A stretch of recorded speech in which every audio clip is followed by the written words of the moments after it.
I'm Michelle Bogan, founder and CEO of Equity at Work, and this is your DEI Minute, your go-to podcast for leaders looking to navigate the ever-evolving landscape of diversity, equity, and inclusion in the workplace. Whether you're just starting out with DEI or looking to sustain your long-term successes, each episode will provide you with actions you can take to move DEI forward at your organization, all in 15 minutes or less. In this episode, I want to go through some of the guidelines that were updated recently by the EEOC.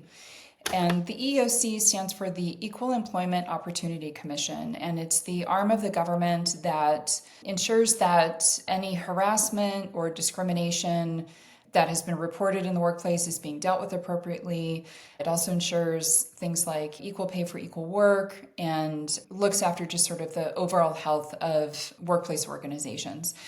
In April of 2024, the EEOC issued updated guidelines to address what constitutes harassment in the workplace based on race, color, religion, sex, national origin, age, disability, or genetic information. And while none of the laws are new, they've had a huge spike in the charges of discrimination in the last 5 years. I think in terms of which of those charges include allegations of harassment.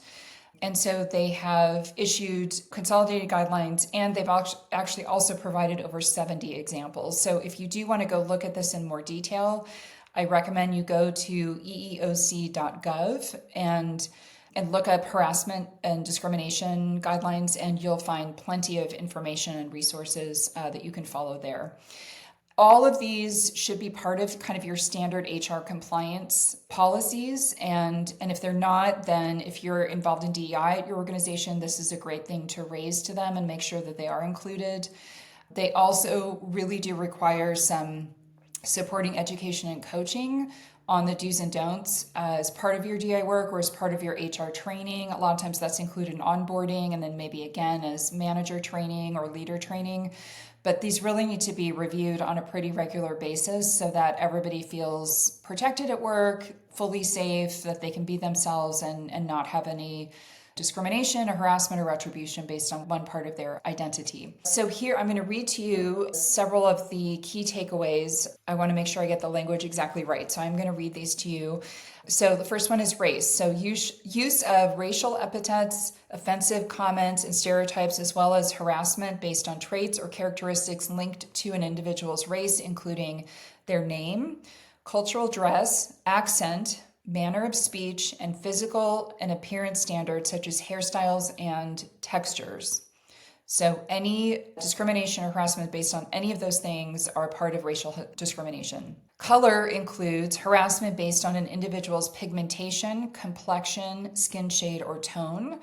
And you'll notice that is separate from race. National origin is use of ethnic epithets, derogatory comments about a person's nationality, stereotypes, traits, physical and linguistic characteristics, including diet, attire, and accent. The next one is religion. So this is use of religious epithets, offensive comments about an individual's religion or lack of religious belief, religious practices or dress or religious accommodation, and explicitly or implicitly coercing employees to engage in religious practices at work. That's religion.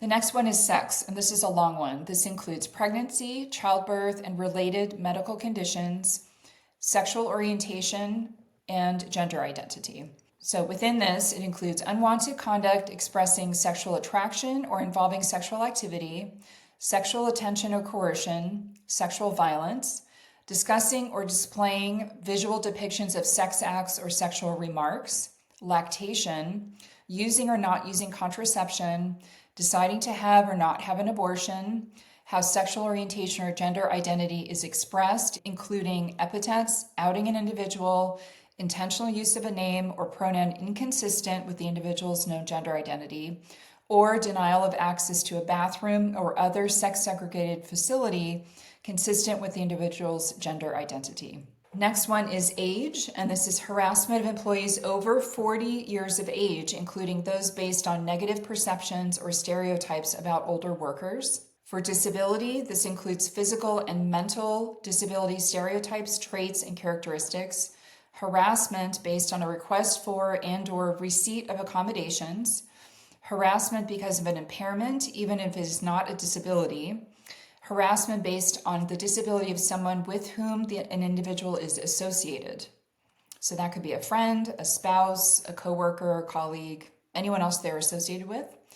And then the last one is genetic information. This is harassment based on an individual's or family member's genetic test or medical history. So again, for more guidelines and more details from the EEOC on workplace harassment or other rights as an employee within the workforce, please go to eeoc.gov. But as you can see, these guidelines are quite robust. There are a lot of things included in each of these that many of our clients have been very surprised about. So it's very important that you are up to date on the latest requirements. I also think it's wonderful that the EEOC has provided so many examples, because a lot of the details they've mentioned can feel nuanced in some situations. So they're really trying hard to provide very specific guidelines on how to handle those situations and what is and is not considered harassment or discrimination.